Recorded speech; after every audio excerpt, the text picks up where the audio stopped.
I like to think of myself as a bit of a cheap ass, and this VTOL absolutely put those skills to the test. This is a drone that takes off straight up like a quadcopter, flies like an airplane, and empties your bank account like neither of them ever could. It's called the Stallion VTOL, a design from Flightory. I didn't draw it up, I built it.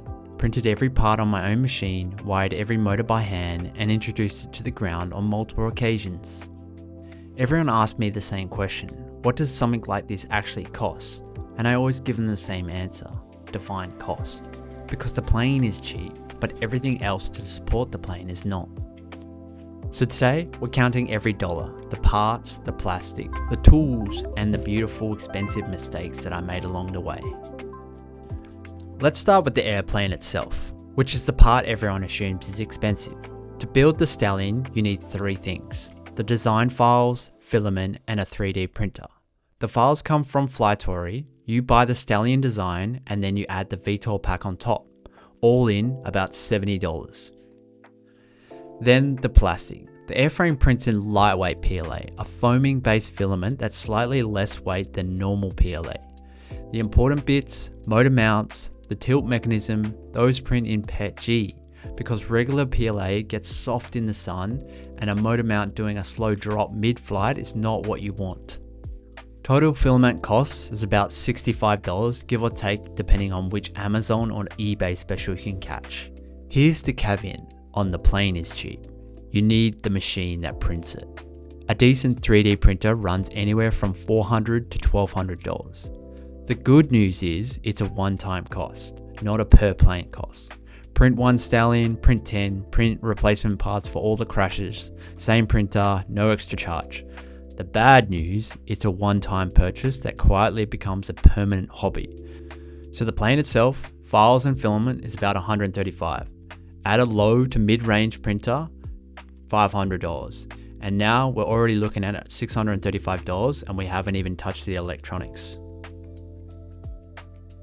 Now to jump over to the electronics. I'm running a Radio Master TX15 on LRS, $250. The TX15 doesn't come without power. It runs on 18650 cells. A pair of these are $20. And to keep those cells alive, an 18650 charger, $60. That's the transmitter sorted. On the drone side, a Radio Master LRS receiver, $50. The brain, the flight controller. I'm running a Core Wing F405 wing, which is about $70. And this is a budget friendly pick. For the record, you could spend 3 to 4 times more if you go to a pro grade one, where this is a Cube Orange flight controller. Now to store flight controller logs, you're going to need an SD card, $20. The motors, ×3, tilt motors up front and one on the back. I'm running an Emax 2807s, about $25 each, so $75 all up. The ESCs. These take orders from the flight controller and actually make the motors spin. I used the 50 amp 4-in-1, $50, and I also tried 3 separate 35 amp LAN RC ESCs, around $20 each. The servos, 2 tilt servos and 4 for the rudders and VTOL, $100. GPS module, $40. Now for the batteries. I actually bought these secondhand from Marketplace for $150 all up. There were 3 5200 4S's, 1 1500 4S, and finally a single 6S battery. Do I recommend buying a secondhand battery? No, but at the same time, you probably can see the costs already stacking up on the far right.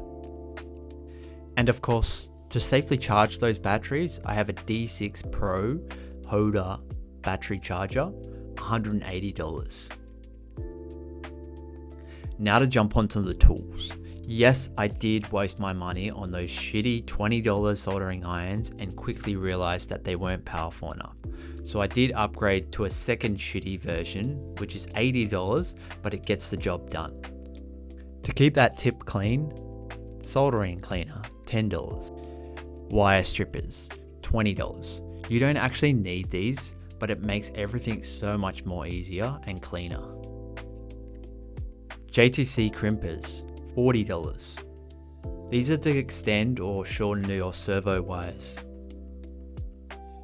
Spanner set, $30. It's obvious, you probably already have them, but I'm including it for the sake of it. Craft knife set, and you probably also need some band-aids at the same time. Don't ask why I know that. Okay, cool. You're going to need a M2, M3 bit set, and as you can see, I've almost lost every single one, so I'm going to need a second set to that as well. And finally, some basic wire cutters. I definitely recommend a stronger set if you're cutting 12 gauge, because you saw what happened to my Dell Ultra Sharps in the previous video. Alright, to jump into the camera gear, once again, this is a completely optional component here. I have a gimbal and 2 VTXs that I've purchased. I managed to get 2 VTX Walksnail Moonlights from Marketplace secondhand for $200. The gimbal from AliExpress was around $180. Now, full transparency, I actually haven't added this to the plane yet. One, because it's so expensive, I actually just don't want to break it. And because I'm in a breaking mood in regards to the plane, I don't want to break these yet. So is it worth it? I don't think it's worth it right now, but in the future, once I get the plane perfectly running, and I'm more confident in regards to landing, yeah, I definitely think it's worth it. And once again, I have a second-hand set of Avatar goggles from Walksnail, and these cost me $400. Reportedly, they were brand new, but and that's about it for the optional extras. Once again, you don't have to get these, but at the same time, it does make it so much more enjoyable once you finally get the plane up in the air and you see those camera footage. It looks awesome. Alright, now for all the fluff that you actually need to build the plane and get it running. Now for the props. I have 2 sets. One, a HQ prop, 70-40 by 3, and a second set, a 70-35 2-blade. Battery straps. Of course, the carbon rods that you would need to support the wing and tails.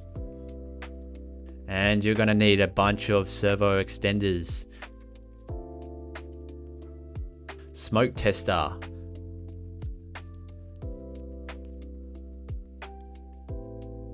I highly recommend just buying a cheap set of M2 and M3 screws from AliExpress. This will save you a lot of time and also a lot of pain going to your local hardware store.